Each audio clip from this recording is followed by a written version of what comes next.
esse ano faz 504 anos da Reforma Protestante, que teve o seu momento principal e marco, no ano de 1517, no dia 31 de outubro, e durante todo esse mês nós vamos, nos cultos de domingo, falar sobre esse marco, principalmente falando dos 5 fundamentos da fé cristã protestante. É verdade que existem muitas pessoas que não conhecem a história do cristianismo, não conhecem a história da igreja, o que é algo muito ruim para a igreja protestante,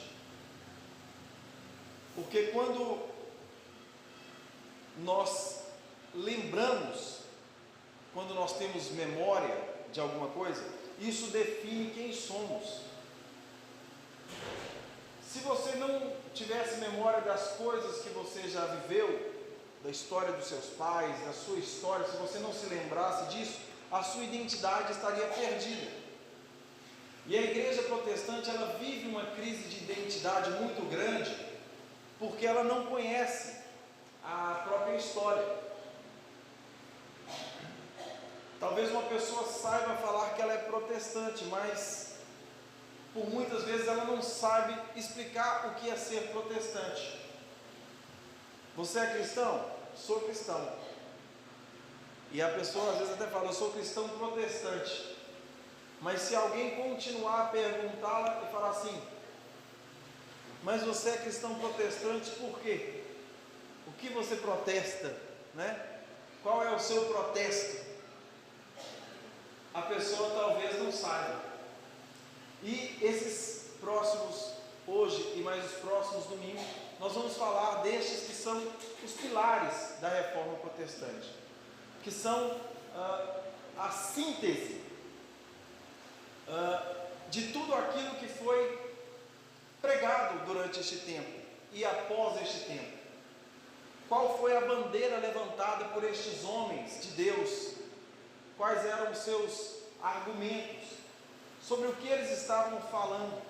Tudo que esses homens pregaram, ou as principais reivindicações teológicas dele, estão compiladas nestes 5 fundamentos que nós vamos falar, que nós chamamos dos 5 solas da Reforma Protestante, que às vezes pode parecer um nome estranho, quando falamos, olha, os solas da Reforma, mas é os 5 somente. Quando nós falamos somente as Escrituras, somente a graça, somente a fé, somente Cristo, somente a Deus a glória, é isso que significa os solas da Reforma. Significa que essas doutrinas estão sintetizadas por esses nomes.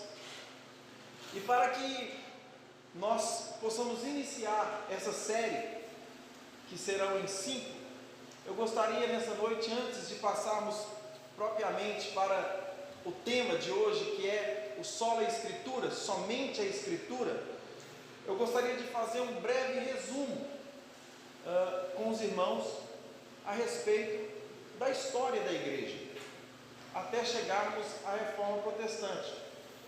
É verdade que teremos que fazer um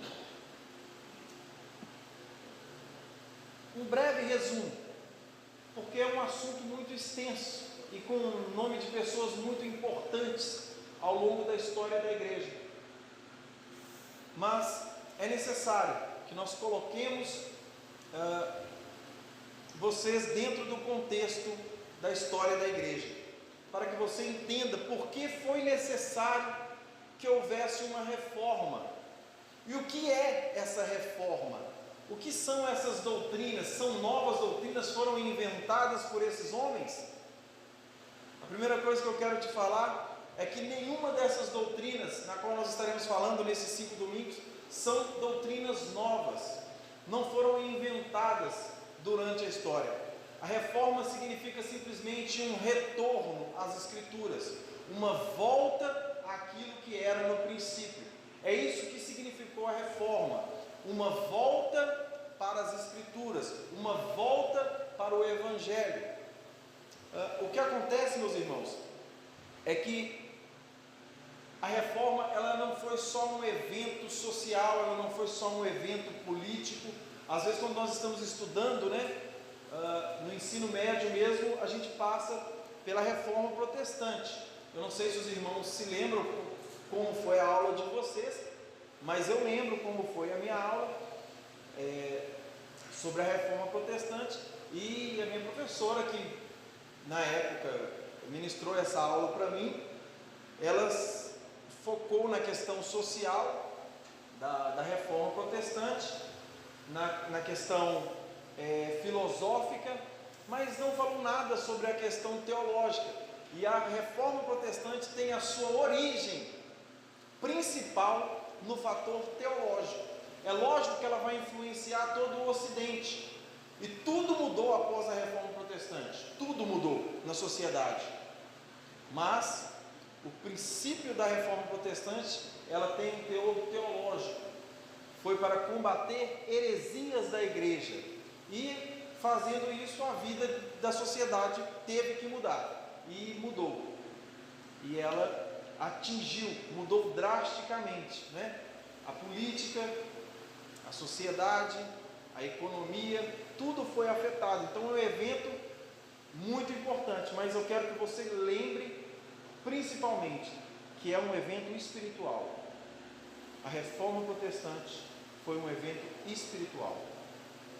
Ela foi arquitetada por Deus.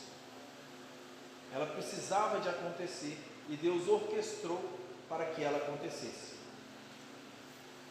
Os irmãos lembram que Jesus Cristo, ali, após ter ressuscitado, aparece para os discípulos, e no capítulo de Atos, no início ali, no primeiro capítulo, no verso 8, Jesus Cristo faz uma promessa para os irmãos e para a igreja, dizendo assim: olha, vocês vão receber poder ao descer sobre vós o Espírito Santo, não é isso?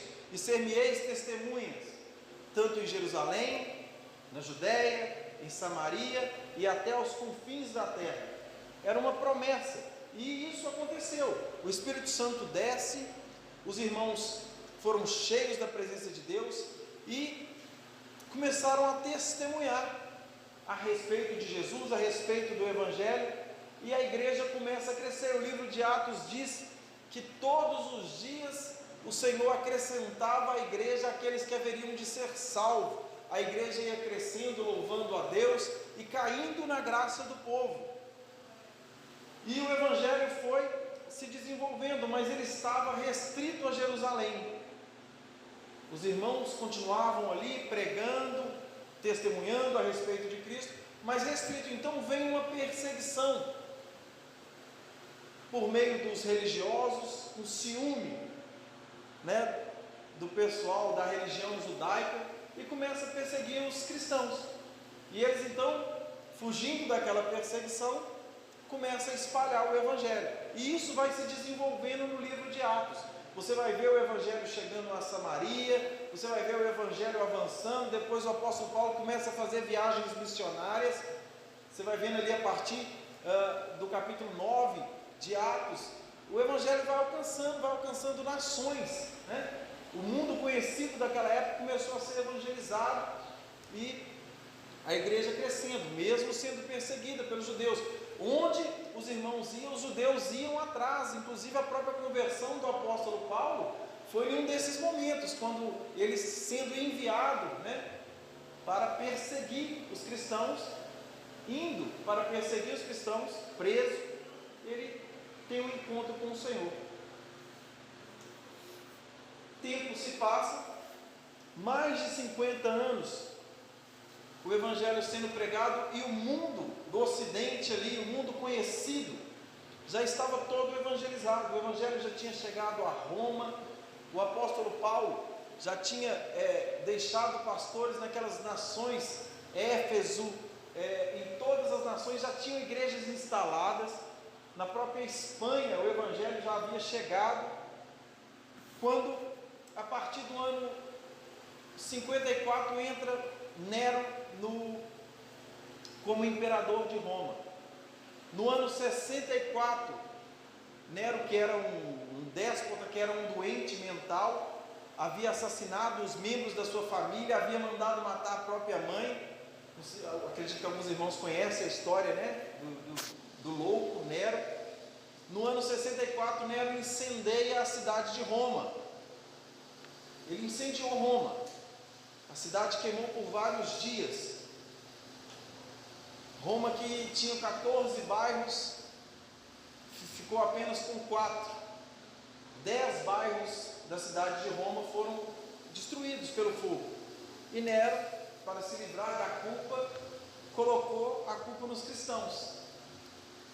Inicia-se ali então, no ano 64, uma intensa perseguição aos cristãos. Mas agora não era apenas uma perseguição vinda da religião.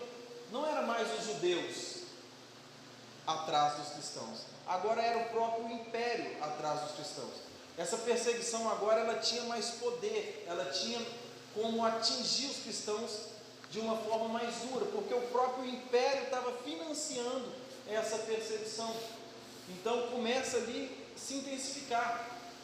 Cristãos agora começam a ser caçados como animais, começa a ser usado para entretenimento. Cristãos eram lançados às feras para que pessoas se divertissem. Cristãos eram usados como tochas humanas. O próprio Nero, em determinado momento,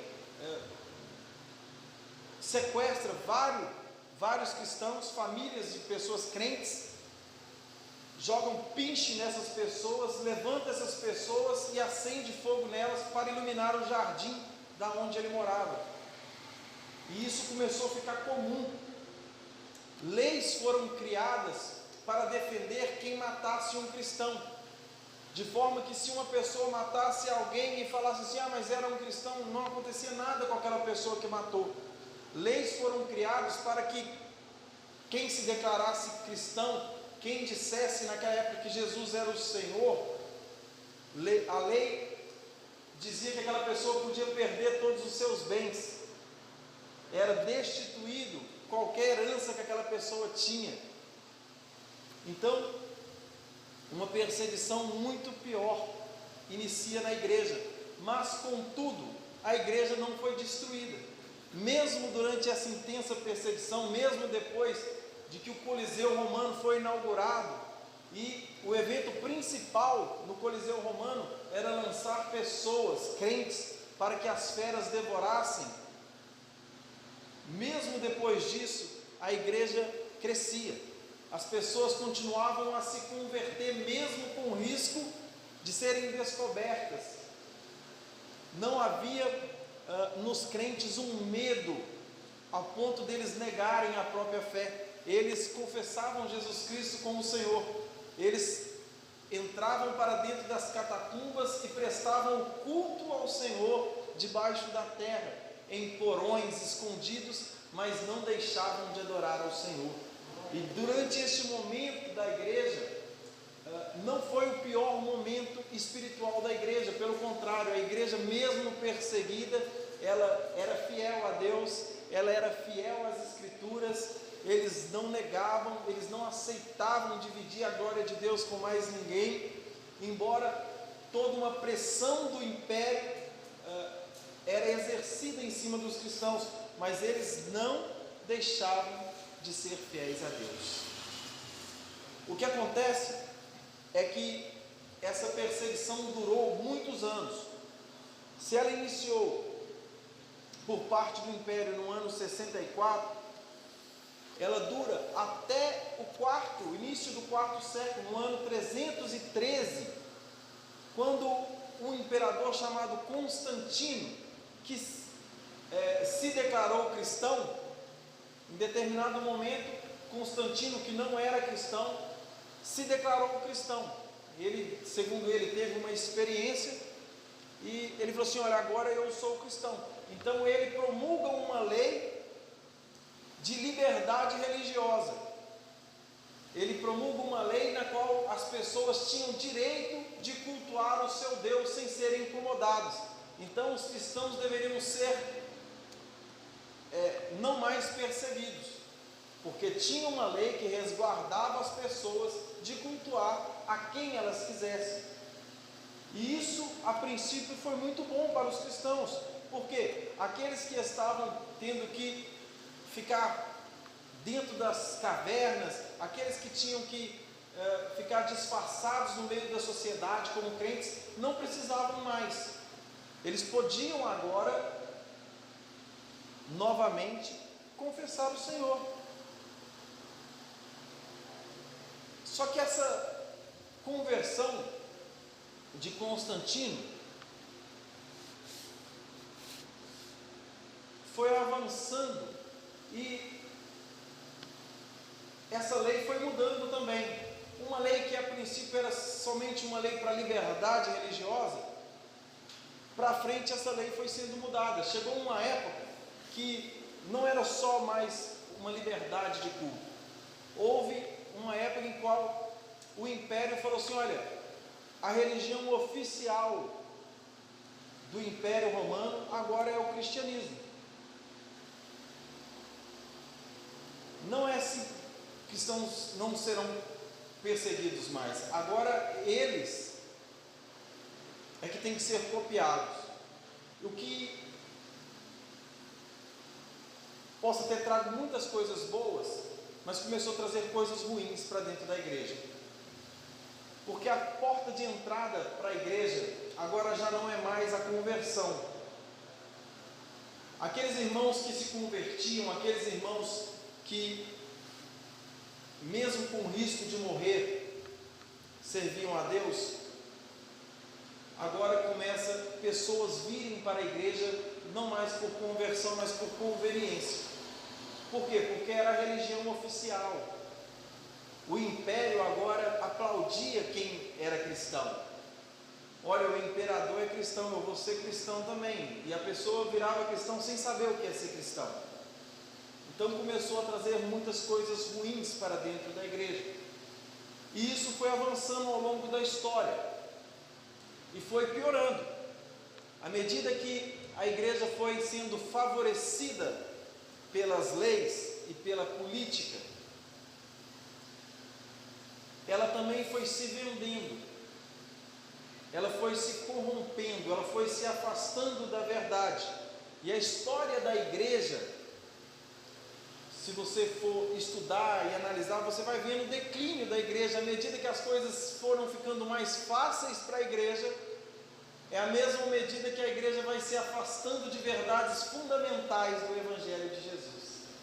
Chega um tempo em que a igreja estava sendo tão favorecida que começou-se a tomar os templos pagãos e dar para a igreja.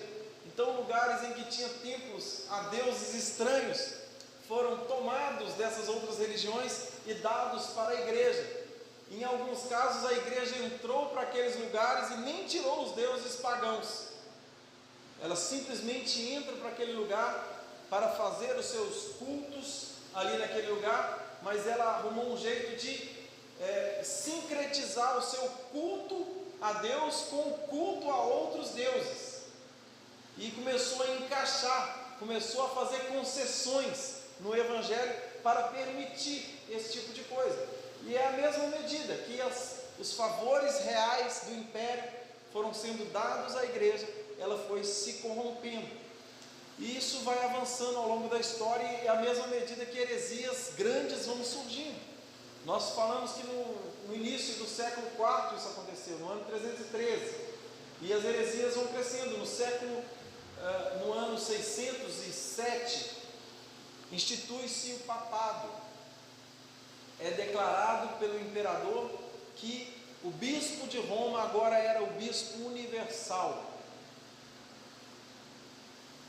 Ele é quem mandava em todas as igrejas, e todo mundo deveria lhe servir obediência.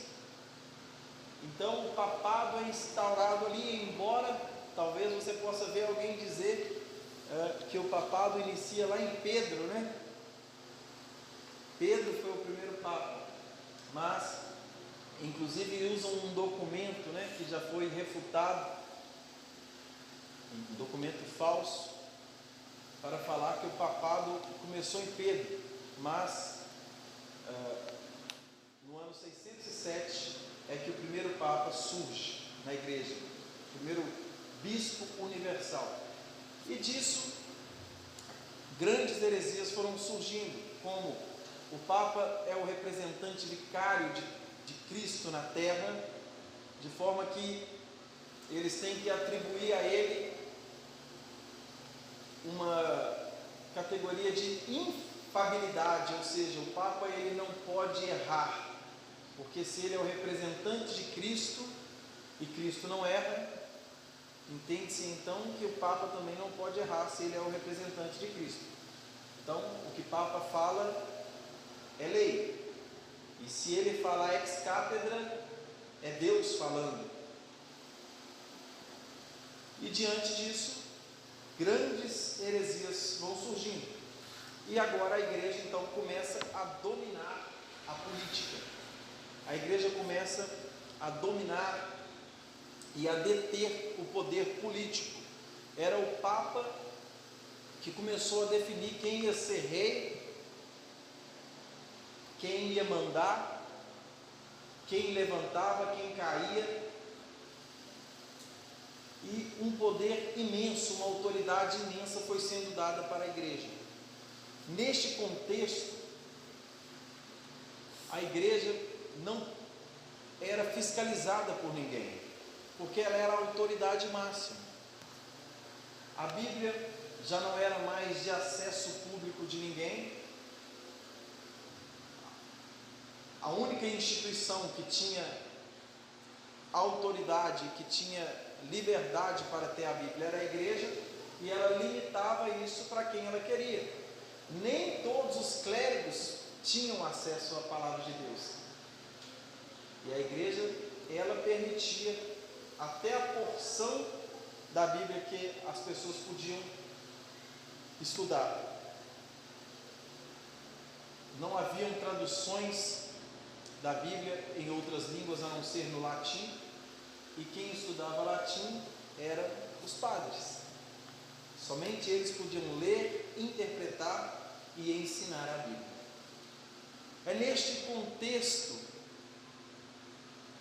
que a reforma protestante vai nascer. É neste momento em que surgem alguns homens ao longo da história, porque Martinho Lutero, que está lá no século XVI, ele não foi o primeiro homem levantado por Deus para ir contra várias heresias. Ele não foi o primeiro homem que falou assim: olha, está errado, estamos longe do Evangelho, precisamos voltar. Várias outras pessoas já haviam se levantado, inclusive alguns haviam sido martirizados pela própria igreja, porque a igreja havia arrogado para si até essa prerrogativa de matar as pessoas que ela considerava herege. Se alguém fosse considerado herege ou bruxo, né, como eles costumavam dizer, quando alguém levantava qualquer questionamento que eles queriam matar a pessoa, eles simplesmente falavam assim: olha, é um herege, ou então é um bruxo, e essa pessoa era queimada, muitas vezes em praça pública, e ficava por isso mesmo.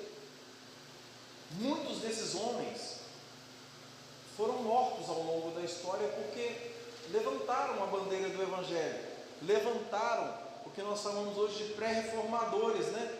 Foram eles que iniciaram ao longo da história esse movimento que culminou lá com Martinho Lutero pregando ali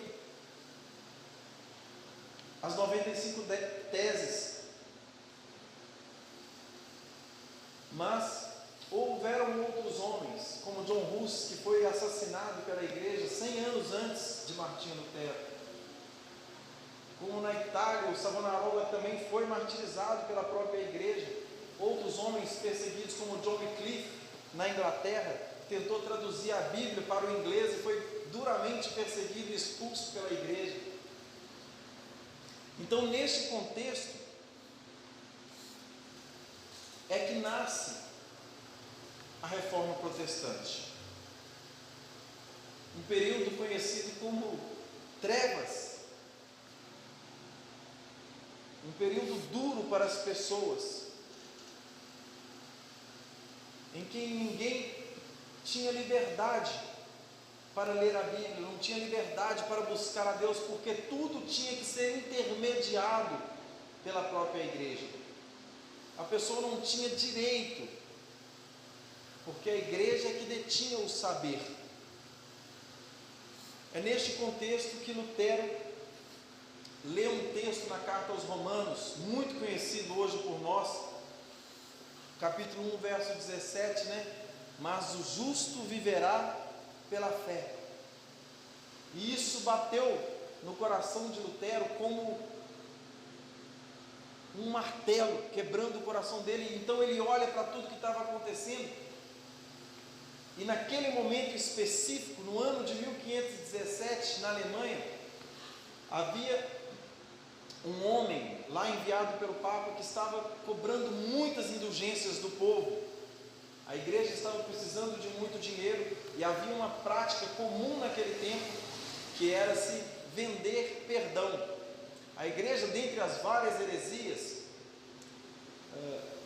uma grave em que se estava fazendo naquela época era vender o perdão divino. Era um papel assinado pelo Papa, na qual a pessoa que tinha dinheiro comprava o perdão pelos seus pecados. Se eu tinha certa quantidade de dinheiro, eu comprava 5 anos de perdão. Mas se eu tinha mais dinheiro, eu podia comprar 10 anos de perdão, 15 anos de perdão, ou se a minha doação fosse muito generosa, eu podia comprar um papel que era garantia permanente de perdão. Independente do que eu viesse a cometer, eu já tinha o meu lugar no céu garantido, porque eu tinha comprado um papel assinado pelo Papa que me garantia o perdão dos meus pecados. Neste contexto, Martinho Lutero coloca as 95 teses, e quando você lê as 95 teses, você vê que ele está debatendo isso especificamente. A cobrança de indulgências, e mostrando que isso é um erro, chamando os irmãos e a sociedade daquela época para debater isso. É importante nós entendermos que houve uma grande divisão na igreja.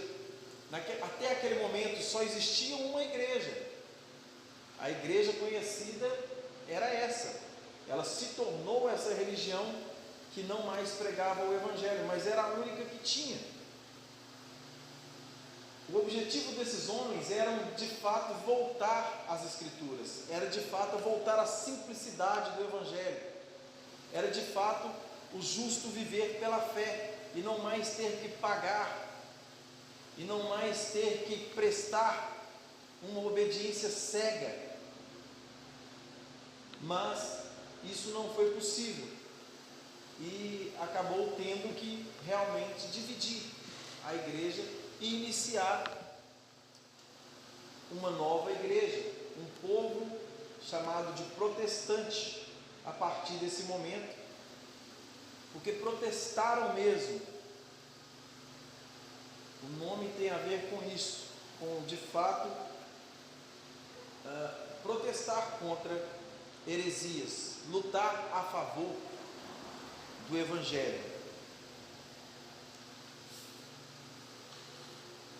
O tema que nós escolhemos para o primeiro domingo, ele é muito importante, porque os outros derivam dele. Os reformadores, eles diziam nos seus escritos, nas suas mensagens, que era somente por meio das Escrituras que nós conseguiríamos entender a vontade de Deus. Era somente por meio das Sagradas Escrituras que o homem poderia poderia chegar ao conhecimento de Deus. O que causou um grande problema naquela época, porque havia uma doutrina e um costume na igreja do momento, que é o seguinte: a Bíblia é a palavra de Deus, mas quem tinha o acesso à Escritura, que eram os clérigos, que era a liderança, os sacerdotes, eles não permitiam que as pessoas estudassem, e o que eles davam para as pessoas estudar ainda só podia ser interpretado, só podia ser entendido com as lentes da igreja. Toda e qualquer parte da Escritura não podia ser analisada sem que a igreja, ou a tradição que a igreja definiu para aquilo ali, fosse respeitada no mesmo pé de igualdade das Escrituras. O que os reformadores levantaram é que as Escrituras estão superior à própria igreja.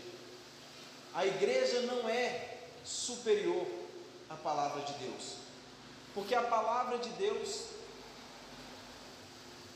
está sobre nós, e não nós estamos sobre a palavra de Deus. É por isso que esse lema, somente as Escrituras, é tão importante, porque se você pega a Escritura e coloca ela no pé de igualdade com o que você acha, ou com o que você define como verdade, não há mais parâmetro para saber o que está certo, porque pode ser que o que você acha entre em conflito com a palavra e está no mesmo pé de igualdade que a palavra. Como nós saberemos onde está a verdade? É isso que os reformadores defendiam. Olha, a palavra do Papa, olha, a tradição da igreja não pode estar no mesmo pé de igualdade do que as Sagradas Escrituras. E havia, e ainda existem pessoas hoje que ocorrem no mesmo erro, dizendo: olha, a igreja não deriva da Bíblia, mas a Bíblia deriva da igreja, então a Bíblia é inferior à igreja. Eu não sei se alguém aqui já ouviu alguém falando isso. Eu já ouvi. A Bíblia é o livro da igreja, não é a igreja que veio após o livro. Foi a igreja que criou a Bíblia, então a Bíblia está sujeita à igreja. Pelo contrário, meu irmão, a igreja está sujeita à palavra de Deus, porque se ela é palavra de Deus, só pelo fato de ser palavra de Deus, ela é superior a nós, ela é superior aos nossos costumes, ela é superior às nossas tradições. Tradição é muito bom, costume, tem vários costumes que são bons, mas os costumes devem estar em concordância com a palavra de Deus, e não é a palavra de Deus que tem que se adequar aos nossos costumes, mas o contrário. E os reformadores, eles levantaram essa bandeira: somente as Escrituras devem ser a legisladora sobre a igreja. O Papa não tem esse poder de legislar. Não pode haver uma nova fonte de revelação a não ser a Escritura. A Escritura é a única fonte de revelação sobre Deus, de forma que tudo aquilo que viermos a falar, tudo aquilo que viermos a pregar, tudo aquilo que viermos a ensinar, tem que estar em concordância com o que Deus já falou por meio da sua palavra. Senão surgirão novas doutrinas a cada dia. Senão alguém pode chegar aqui amanhã com um sonho: olha, Deus me falou. Mas se não tiver na Escritura, nós não podemos aceitar isso como uma revelação, porque o que Deus tinha para revelar para o homem está revelado nas Escrituras. Este é o tema principal do Sola Escritura. Quando Lutero foi convidado a se desculpar ele foi convocado, né, em 1521, Lutero é chamado para se desculpar diante do Papa. Assim, olha, Lutero, nós vamos te dar uma oportunidade de você se retratar, de você virar para todo mundo, em praça pública, e falar assim, olha, realmente eu errei, realmente estava certo as indulgências, realmente estava certo a infabilidade papal, realmente estava certo e eu errei. Quando foi dado a Lutero essa oportunidade, no ano de 1521, a primeira coisa que Lutero faz é rasgar, botar fogo, né? Ele botou fogo na frente de todo mundo, nessa convocação. Ele falou assim, ó, primeiro que eu não reconheço o Papa como sendo o representante de Deus. Então ele botou fogo na convocação. E depois, quando ele foi convocado a se retratar, ele fala algo muito interessante, tem muito a ver com sola Escritura.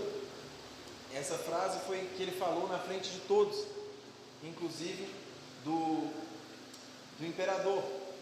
E ele diz assim: a menos que eu possa ser refutado e convencido pelo testemunho da Escritura e por claros argumentos, visto que eu não creio no Papa nem nos concílios, porque é evidente que todos eles frequentemente erram e se contradizem, eu estou conquistado pela Santa Escritura citada por mim. Minha consciência está cativa à palavra de Deus e eu não posso e não me retratarei, porque é inseguro e perigoso fazer algo contra essa consciência. Esta é minha posição, não posso agir de outra maneira, que Deus me ajude. Amém. Foi assim que Lutero se retratou. Eu não vou me retratar, porque a minha consciência está cativa à palavra de Deus. Se vocês puderem me convencer com a Escritura que eu estou errado, então sim. Mas se não for por meio da Escritura, não tem jeito. Aqui o sola Escritura, irmãos, está explícito. É por meio da Escritura que a igreja se baseia. É por isso que na nossa profissão de fé, irmãos, nós falamos que a Escritura é a nossa regra de fé e de prática. Por quê? Não adianta, se o pastor João amanhã começa um ensinamento aqui, mas se ele não estiver enquadrado no que a Bíblia diz, você vai seguir esse ensinamento? Nem deve, nem eu irei. Ou se eu amanhã vier aqui e começar a pregar um outro evangelho que não está de acordo com as Sagradas Escrituras, o que o apóstolo Paulo orienta é que eu seja considerado como um maldito. E era isso que os reformadores estavam falando: olha, voltemos ao evangelho, voltemos às Sagradas Escrituras.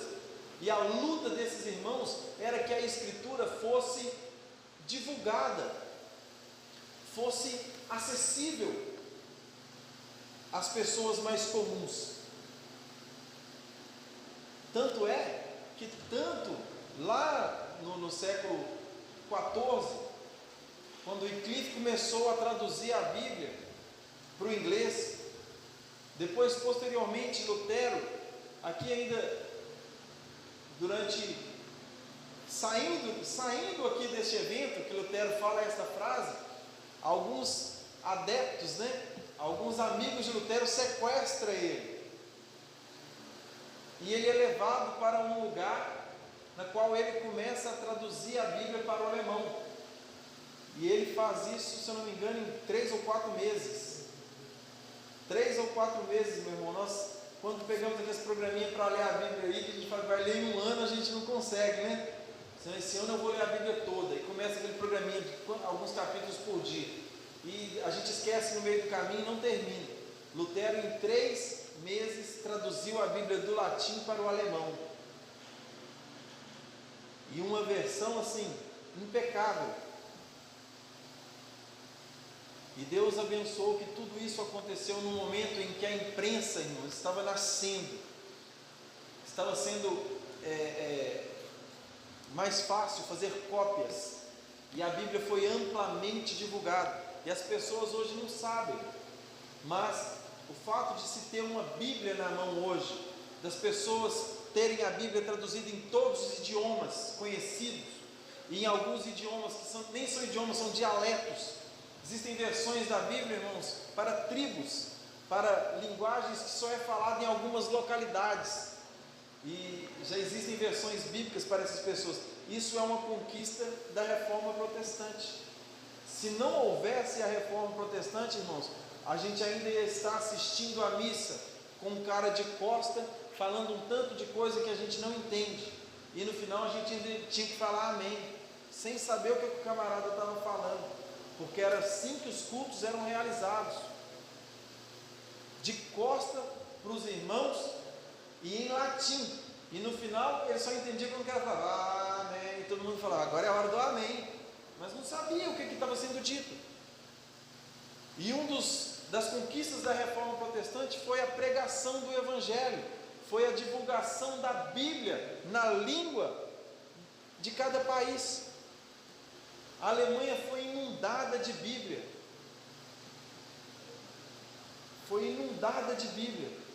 porque cópias e mais cópias foram produzidas, e a igreja tentou de todas as formas tomar, mas não conseguiu.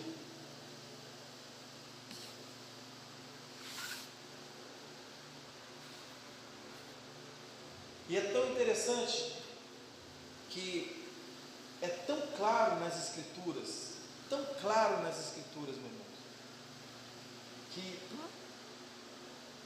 a palavra de Deus, e somente ela, é que deve ser guardada, e tudo aquilo que nós guardarmos tem que estar em concordância com a palavra de Deus.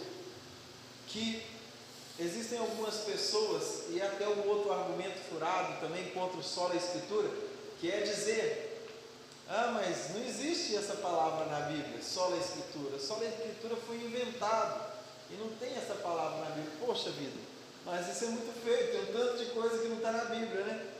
Mas a gente consegue claramente perceber. Por exemplo, não está escrito na Bíblia que Deus é onisciente, contudo, nós vemos que Deus sabe de todas as coisas. Você já leu algum versículo assim, Deus é onisciente? Não tem. Ou Deus é onipresente? Não tem. Contudo, a gente sabe, pela própria Escritura, que Deus é onipresente, Ele está em todos os lugares. Não existe nenhum versículo diretamente falando assim, olha, Deus é 3 em 1. Tem esse versículo na Bíblia? Não tem. Contudo, nós cremos que Deus é triuno. Somente a Escritura, meu irmão, é a fonte de revelação. Olha, Deus falou de muitas maneiras para os pais, de várias formas, mas a nós, nesses últimos tempos, Deus tem nos falado por meio do seu Filho. E Jesus Cristo, Ele é a própria palavra de Deus. Ele é o Verbo encarnado. Quando Deus dá a lei para Moisés, ou seja, a palavra dele, a orientação era assim, olha, guarda tudo que eu te tenho dito, obedece. Quando Deus fala para Josué, fala assim, olha, cuida, Josué, para você não desviar nem para a direita nem para a esquerda. Por quê? Porque a palavra de Deus, ela que é o nosso guia. É por isso que o salmista fala assim, olha, lâmpada para os meus pés, luz para o meu caminho é a tua palavra. Em outro texto, no Salmo 119, o salmista fala assim, olha, Senhor, a tua palavra eu guardei no meu coração, porque ela é quem vai me fazer não pecar contra ti. Somente a Escritura.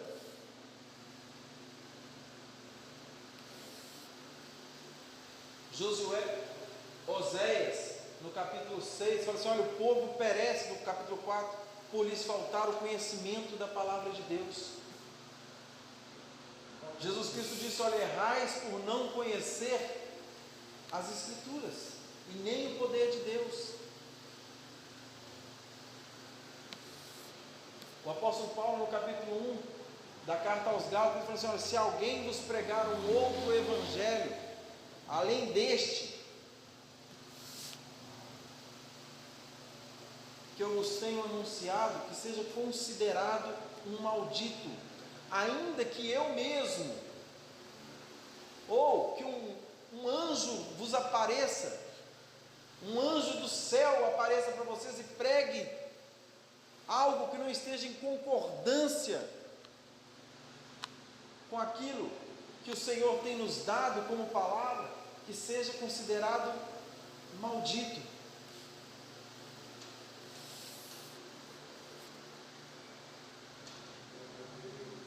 A carta aos Hebreus fala que a palavra do Senhor, ela é viva e eficaz. Ela é mais cortante do que qualquer espada de 2 gumes e penetra até o ponto de dividir alma e espírito, juntas e medulas, é apta para discernir os pensamentos, os propósitos do coração. A palavra de Deus é a única capaz de transformar as vidas, capaz de mudar uma pessoa, capaz de penetrar no coração. Irmãos, uma palavra que eu disser, uma palavra que alguém disser, se ela não for carregada da palavra de Deus, elas são só palavras.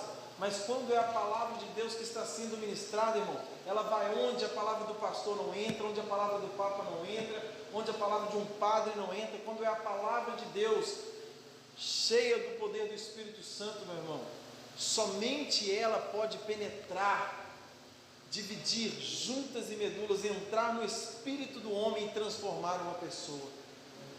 Somente a Escritura. E é interessante que algo que foi defendido pelos reformadores e que marca esta sola Escritura, somente as Escrituras, é que a forma de interpretar a Escritura, a Bíblia mesmo deve ser utilizada para interpretar ela. É este o nosso modelo hoje. As igrejas protestantes entendem assim, ou deveriam entender assim. Qual é a nossa fonte hermenêutica? O que nós usamos para interpretar o que está escrito na Bíblia? O que eu acho, o que o pastor João acha, o que a tradição acha? Não, a própria Bíblia interpreta ela mesma. Se tem alguma coisa que eu li que eu não entendo, eu devo procurar na própria Bíblia como entender isso. Ela é suficiente, não precisa de mais nada. O Espírito Santo, esta é uma função do Espírito Santo. O próprio Jesus disse isso, e Ele vos fará lembrar. Ele é o ajudador. Então, como que entendemos a Bíblia? Através da própria Bíblia. Ah, mas teve um concílio que entendeu assim. Tá, mas se o concílio entendeu assim, onde na própria Escritura que eu vou encontrar conformidade com isso? Tem. Então beleza, o concílio acertou. Mas se não, o concílio errou. Porque o concílio não é a palavra de Deus. O concílio é decisões de homens, achando o que é melhor, o que é mais prudente fazer. Mas um concílio pode errar. Mas sabe o que não erra? A palavra de Deus. A palavra de Deus é infalível. A palavra de Deus não erra, ela não falha, ela não volta atrás. Ela é apta para nos ensinar, ela é apta para nos corrigir, ela é apta para nos ensinar como devemos viver, tudo o que precisamos saber sobre Deus. Essa é uma bandeira da igreja protestante, meu irmão. Tudo o que precisamos saber sobre Deus está revelado e claramente revelado nas Escrituras.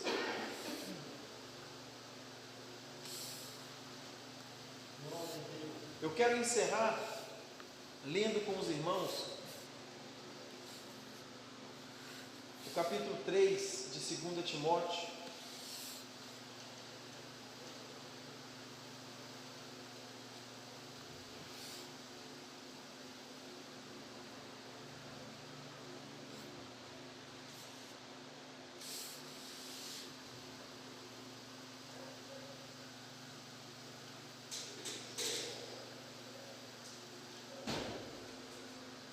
Timóteo, capítulo 3, todos encontraram? Vamos ver verso 15, 16 e 17. Amém?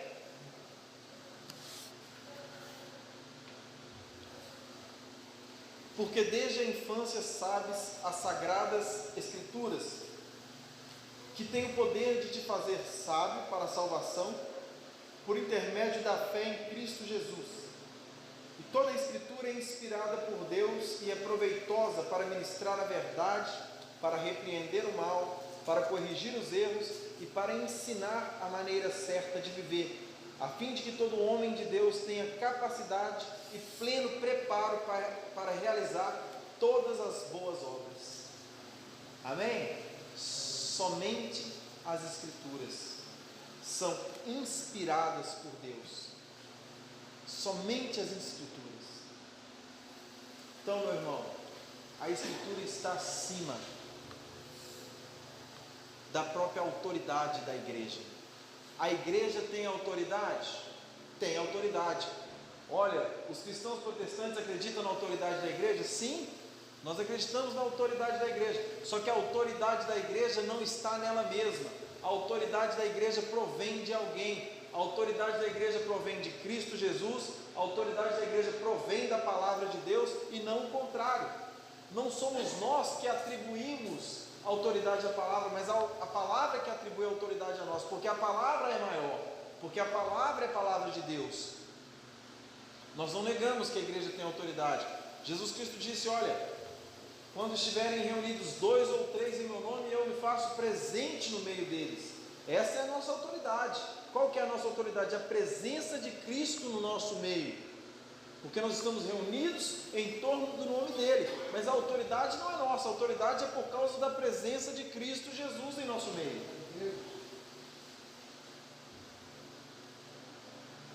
A própria palavra tem autoridade. Ela é a autoridade máxima. Por quê? Porque ela é divinamente inspirada por Deus. Amém? Ela não pertence a nós. Ela é palavra de Deus. Ela não foi criada, compilada pelos homens. Foi o Espírito Santo que conduziu todas as coisas. Por isso ela é inerrante. Olha, alguém pode...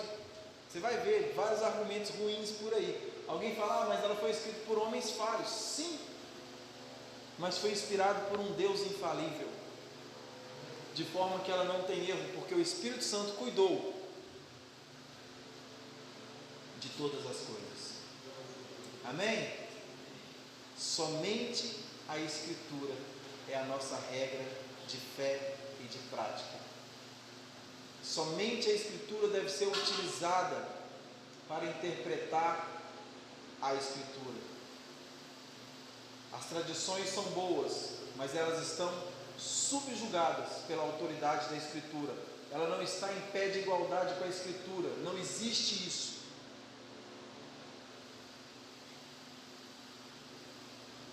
A Escritura é que fala se está certo ou se está errado. Amém? É por isso que nós somos protestantes.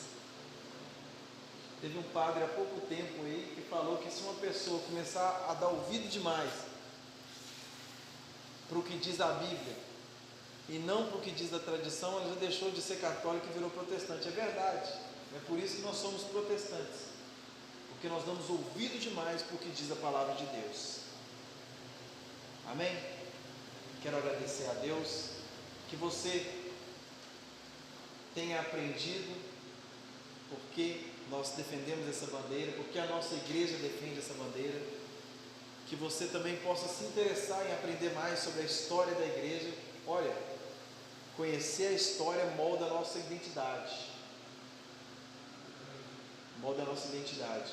Que você também possa vir no próximo domingo e convidar alguma pessoa para conhecer mais. Amém?